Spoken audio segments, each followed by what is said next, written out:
안녕하십니까. 진로진학의 나침반의 신동우입니다. 요즘은 뭐 영상을 하루에 두세 개씩 올리죠.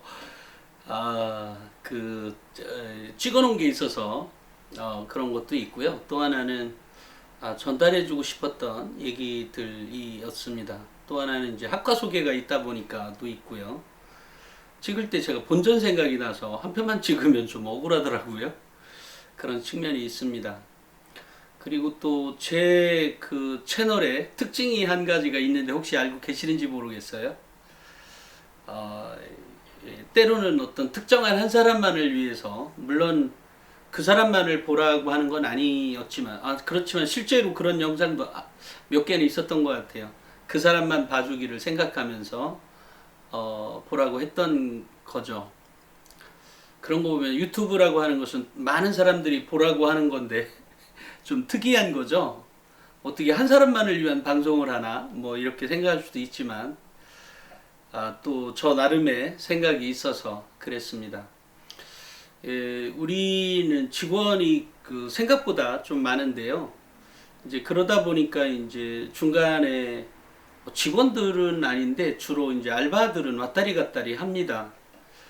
그래서 뭐 길게 있는 친구도 있지만 또는 길게 있으려고 왔다가 갑자기 다른 일로 뭐 자기가 사업을 차린다든지 이런 걸로 이제 그만두는 직원들이 있어서 가끔 아르바이트 학생들을 선발합니다. 또 업무에 그 기사 올리는 일들이 있기도 하거든요.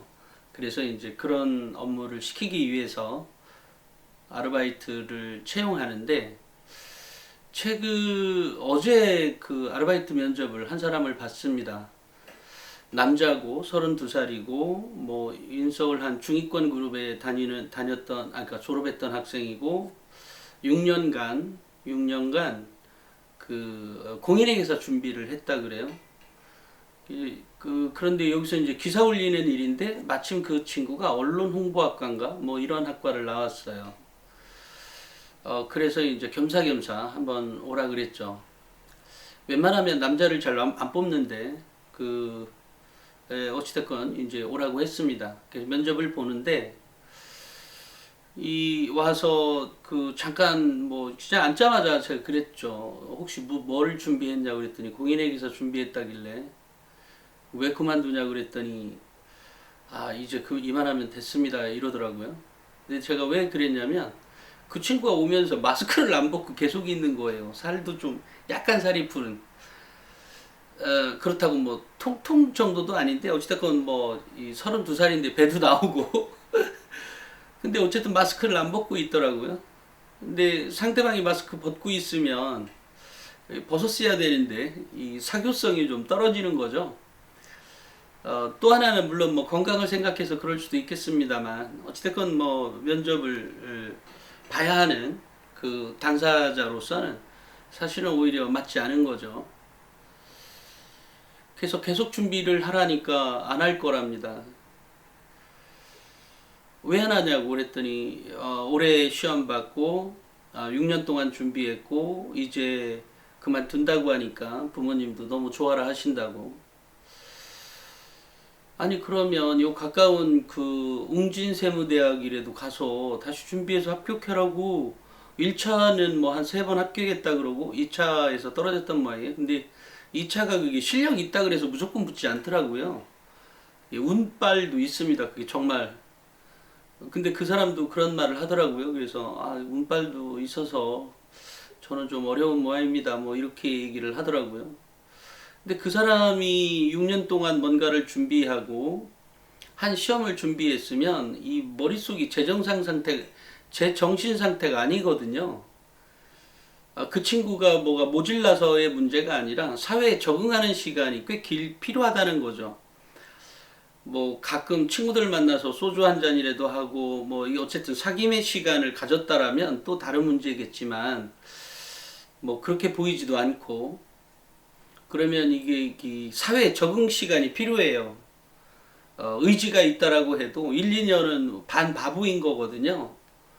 왜냐면 책상만 앉아 있다가 아무 생각도 안 하고 공부만 했는데 그러면 지금 32, 34 그렇지만 그 친구가 만약에 공인회계사로서 사회에 나오게 되면 일단 기본적인 자격증이 있다는 그런 자부심, 자긍심, 뭐 이런 것들도 있고 또 그 자격에서 주는 어떤 혜택들이라는 게 있는 거잖아요.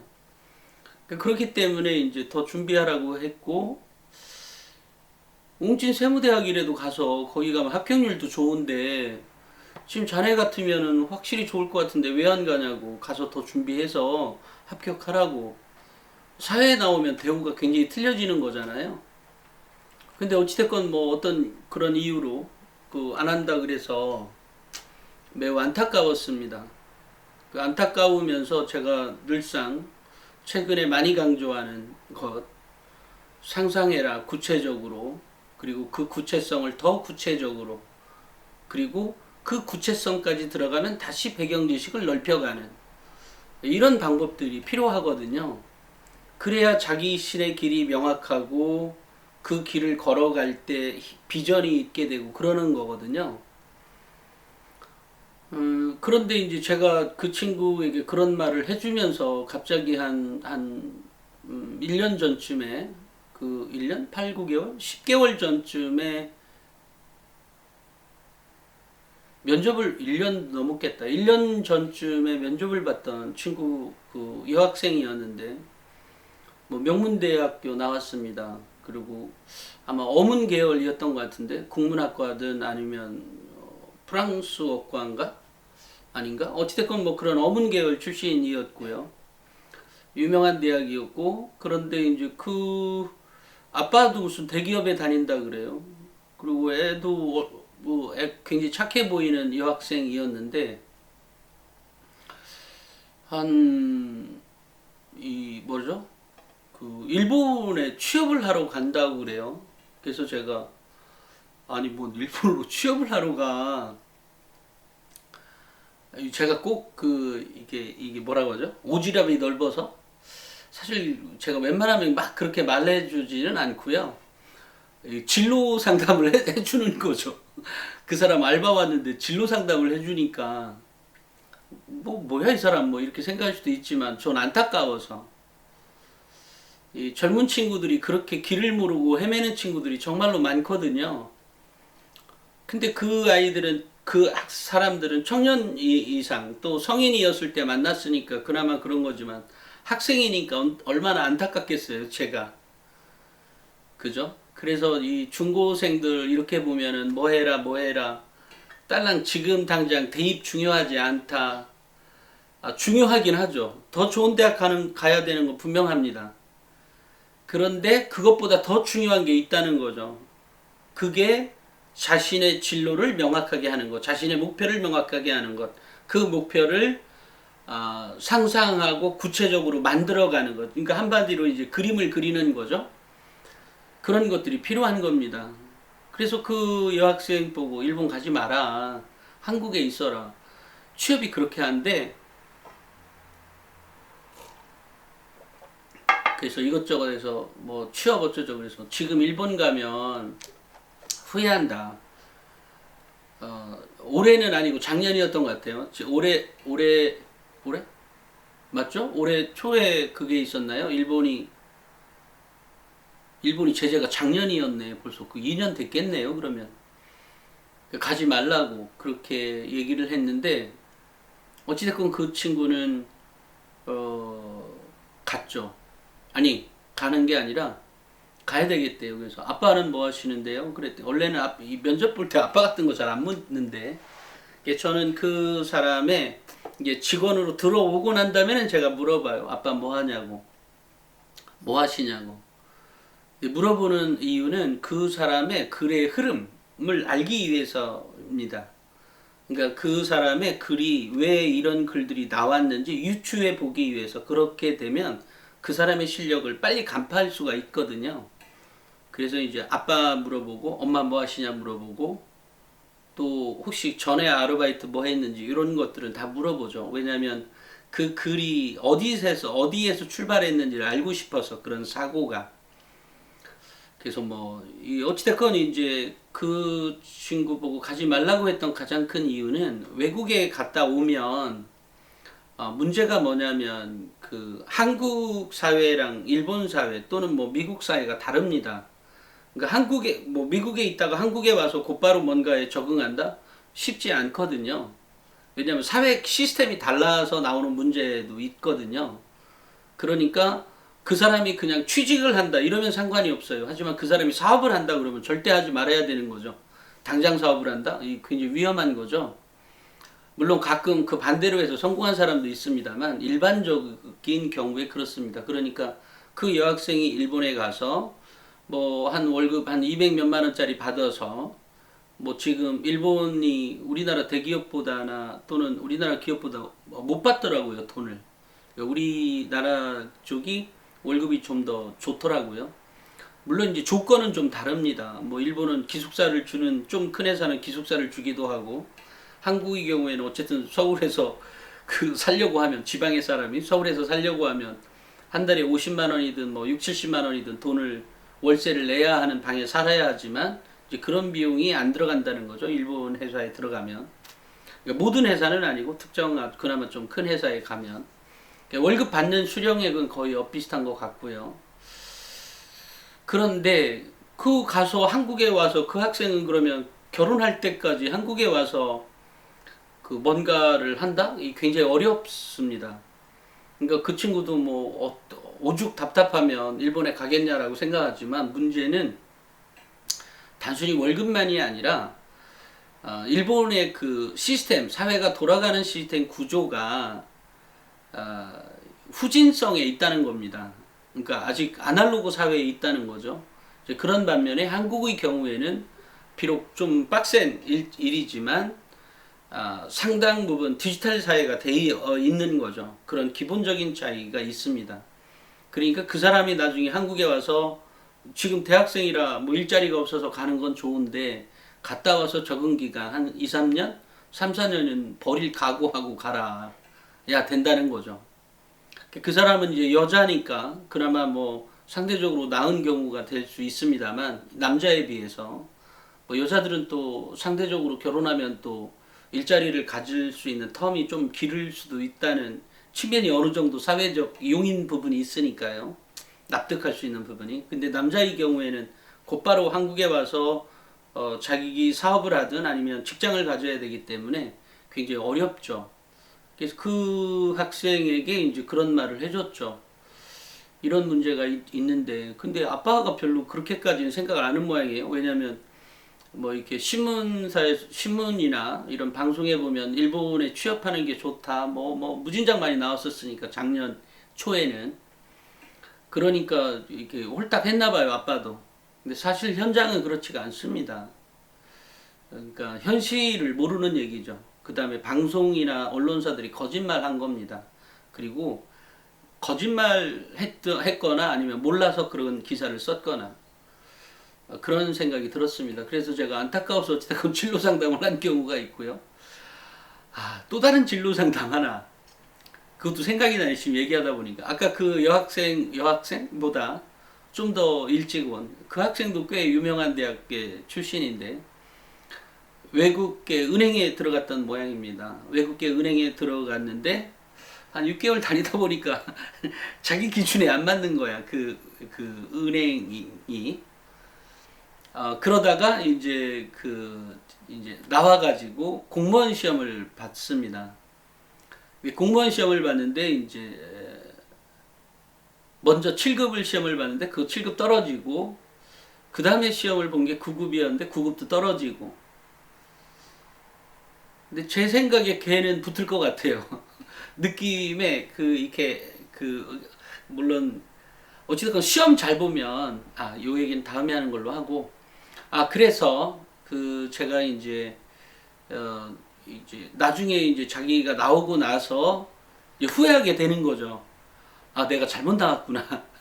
이거 참 외국계 은행에 갔다가 다시 일반 국내 은행에 갔다가 이제 그만둬서 이제 공무원 시험을 준비하는 그런 그러니까 학생은 아니고 사람이었는데 외국계 은행에 간 게 훨씬 더 좋았었는데, 그러니까 자기가 이제 그때 생각해 보니까 그 다음에 알고 봤더니 친척 중에 한 분이 뭐 금융감독원인가 어딘가 일했다고 그 친척이 너 왜 그걸 그만뒀니 뭐 이러면서 막 혼났다 그래요.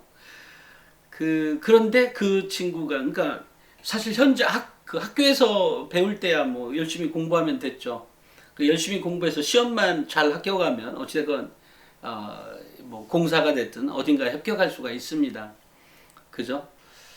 그런데 이제 또 그 친구는 그두 번째 얘기했던 그 여학생에 비해서 상당히 밝기도 하고 상당히 사람이 이렇게 대화를 나눠봐도 A급이라는 생각이 들어요.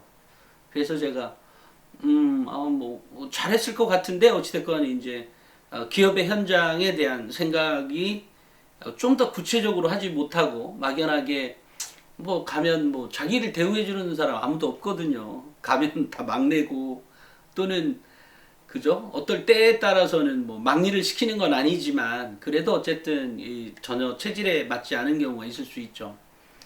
그러니까 알바라도 중간에 해봤으면 뼈저리게 느꼈을 때 나중에 은행에 나와서 알바 한두 군데 커피숍 가서 해봤을 때 알았답니다. 은행이 정말로 좋았던 거구나. 그 다음에 다시 공무원 9급, 7급 공부하니까 그때서야 정신이 바짝 들더래요. 그게 아니었나 보다.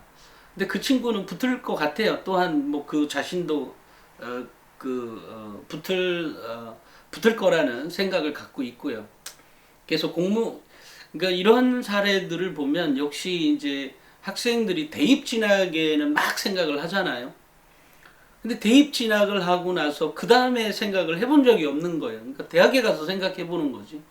그러니까 대학에 가서 생각해 보고 나서 길이 잘 안 보이죠. 왜냐면 또 나름대로 대학 생활을 즐기니까요. 이제 그러다가 이제 닥쳐서 남자들의 경우에는 군대 갔다 와서 좀 더 생각을 해보거나 또는 여자들의 경우에는 어찌됐건 한 3학년, 4학년 때 이제 생각을 하게 되죠. 그러다가 이제 어느 정도 실력이 있으면 뭐 시험 보고 좋은 데 가면 되는 거지만 또 갔다 그래서 지금처럼 좀 더 구체적인 생각을 하지 못했을 경우에 자신의 길을 헤매게 됩니다. 제가 안타까운 건 이런 거예요. 우리 그 중고등학생들이잖아요. 이 방송을 시청하시는 분들은 중고등학생이거나 또는 중고등 학부모이거나 이런 경우잖아요. 근데 이제 우리가 아무래도 이제 자녀를 갖고 있는 사람이다 보니까 아무래도 이제 그 경쟁 속에 저도 합류해 버려 있는 거죠. 그러니까 객관성을 유지하기가 힘듭니다. 적어도 내 자식과 관련해서는. 그죠? 이제 그런 거지만 사실 남의 자식이라면 얼마든지 조언해 줄 수 있을 거예요. 저처럼. 누군가에게. 뭐 똑같이 하지는 못할지라도 어느 정도는 해주겠죠. 근데 그런 원칙과 똑같다는 거죠. 자신의 진로를 명확하게 해야만 자신의 길을 찾아갈 수가 있는 것이다 라고 하는 사실을 너무나 잘 알고 있지만 내 자식한테는 그게 잘 적용이 안 돼요. 이게 잘 따라오지도 않고 이게란다 얘가 잘 따라오지도 않고 이런 뭐 현실적인 좀 문제가 있긴 합니다만 어찌됐건 무슨 과를 가든 아까 뭐 언론정보학과에서 뭐 그 친구가 공인에게서 준비했다고 그래서 전 그게 됐다고 생각하지는 않습니다. 뭐 그러다가 그 언론 정보회사 가서 마침 또 회계학도 해서 뭔가 대박 터지는 사람이 될지도 모르는 거니까 그거는 꼭 당장 학과만의 문제가 아니라 그 학과 너머에 있는 것, 그 다음에 그 사회에 진출했을 때의 문제, 그 다음에 내가 원래 평소에 무엇에 관심이 있었는지, 또 어떤 업종에 관심이 있었는지 이런 것들에 대해서 좀 더 많이 생각해 보는 사람이 되지 않으면 그냥 헤매다가 30대를 맞이하고 40대를 맞이하게 되는 거죠. 그렇습니다. 사실은 원래 그 사람이 조금 더 일찍 저의 말을 기울여서 실제로 그렇게 해버리면 뭐 당장 다 되진 않겠지만 그렇게 해나 있었다면 전혀 다른 인생의 길을 걷고 있을지 모르거든요. 그런 그런 마음이 들어서 오늘 방송 촬영을 했습니다. 오늘은 여기까지 하겠습니다. 감사합니다.